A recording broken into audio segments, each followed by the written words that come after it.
Class of 8 going forward. 1400 meters, they sent on their way from the 1400 meter marker.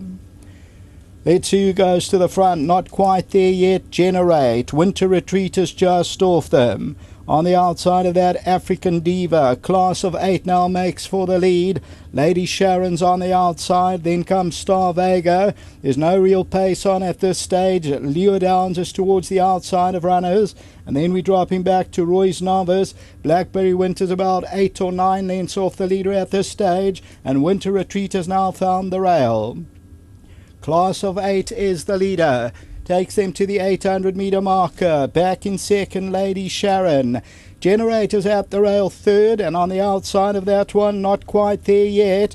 Winter Retreat, the green sleeves and cap on the inside. African Diva the outside, further back in the field there, trying to make some ground as Roy's Novice.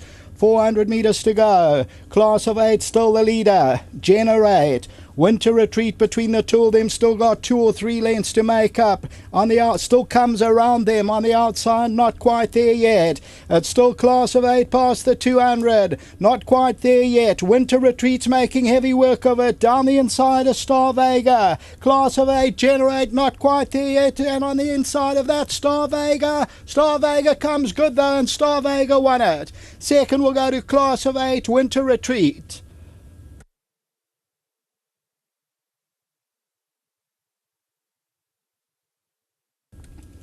Number 12, Star Vega, 650 the win. And Star Vega comes good. And there's the Oratorio, Tony Riverland for the Liley, Mrs. Mary Liley and Tony Riverland. And number 12 at 650 is the winner. If we run it across, the second place was number 8, Class of 8. That's already past the winning post, so I can't give you those placings exactly. The tote favourite, though, was number 13, Winter Retreat. She gave all the problems. As we look at the head-on, and you'll see Class of 8 still leads it. Not quite there yet. Star Vega's on the left-hand side. Winter Retreat is under hard ride. But the victory is for Class of 8. The winner, rather, is Star Vega. Number 12, 650 and 250. And the 13 ends up the tote favourite. Until the running of race 6, back to the studio.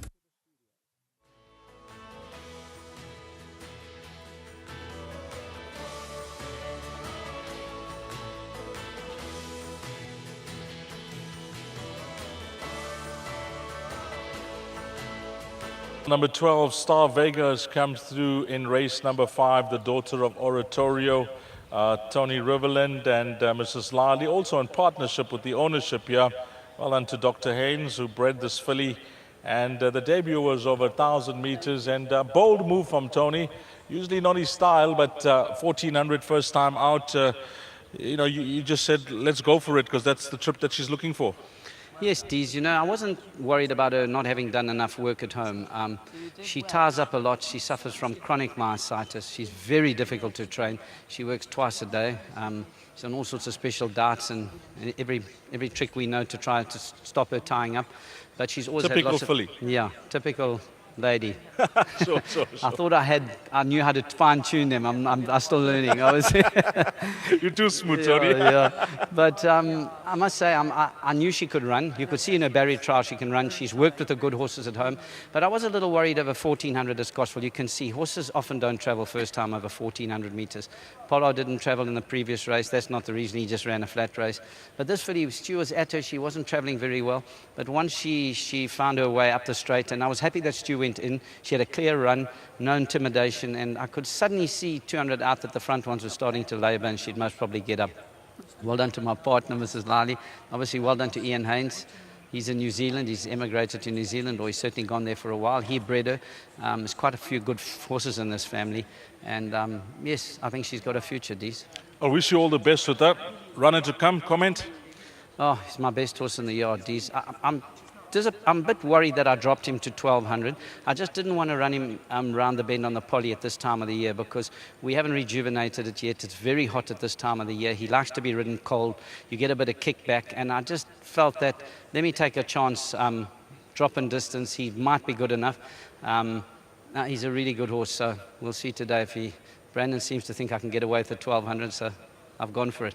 All the best with Trustful. Thank you, Dees. Okay, let's get Stuart Randolph into the office. Stu, talk us through it, because so green and so lazy. You had to keep her interested for most of the way. Yeah, shame. No, you got to, it's a first run. Yeah, she's never been in Scottsville.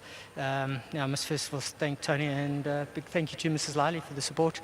Going back to the race, as you saw for yourself, she was very green. I had to just nurse her along, just try to give her confidence, and then up the straight to balance her, and then she started to pick them off one by one, which helps when you need it. Well, you boys on top. When did you think, I think this filly could pick it up and get there? I'd say within the last 200, because prior to that she was under a bit of a ride, but she was still looking around a bit, and then she sort of got into a rhythm and realised what she was here to do, and then she picked it up nicely the last, say, 150, 200. So I think fair to say that with racing experience, there'll be more to come from her. Yeah, I'm sure we're going to have a lot of fun with her, and thanks again to Mrs. Liley, and thanks also to Tony. You've got a few races left. Anything you like, Stu? This is me. I've picked up one in the next for Shane. Hopefully we can do something there for him. But yeah, that will be it. Good one. Thanks very much. Thanks, Dees. Lovely. Let's get the lovely Mrs. Liley in. And she said, I was disappointed after Pollard earlier on today, but this filly more than makes up for it. So brightens the day a bit, Mrs. Yeah, Liley. she's a lovely filly. And thanks to Stuart, he rode a very nice race. He gave her a chance and all that. And well done to Ian, the breeder. He's gone to New Zealand to live, so he's not here anymore.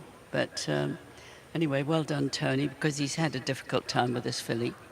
But hopefully she'll chain on. He had a long list of things that need to be done with this filly, Mrs. Liley. I haven't heard that before. Diets, muscles, this, Yes, that. I don't even know what he was that's talking right, yes. We wondered if she'd ever see a race course at one time, but anyway, I bought her, and then something was wrong, and so the breeder cancelled the race, and then I said, no, I'll still stick by her, so hence we've got her. It's a beautiful story, because of all her problems, she's still come through to win for you and win on debut. That is Yes, something. That is nice, yes. Okay, now we heard it from your trainer, Mr. Riverland, that he really likes Trustful. And what's your take on what she's shown to date? I really don't know. Look, he's a nice horse, and Tony keeps telling me how good he is. But it might be a little bit short, that's the only trouble. It's nice when a trainer tells you that your horse is the best horse in his stable. We'll see. Well, I wish you all the best, Mrs. Liley. Thank you, Dean. Okay, always a pleasure chatting to Mrs. Liley. And next up for this combination of Liley and Riverland will be a horse called Trustful. I just want to page over to that. That comes up in race number 6. And he's a son of Trippy. He won his maiden in emphatic style, beating Father's Frost, who was certainly not disgraced earlier on today. So Tony Riverland, just one concern, dropping in distance, but all that will happen in race number 6. Race number 5, what was the full result there? Let's see if the best cameraman on course can help us. I know it was 12, 8, 13, and the 4th position was horse number 3. Let's hand over to Craig. Patrons, please note that in race 4, number 12, Pollard, not striding out in front post-race. Race 4, number 12, Pollard, not striding out front post-race.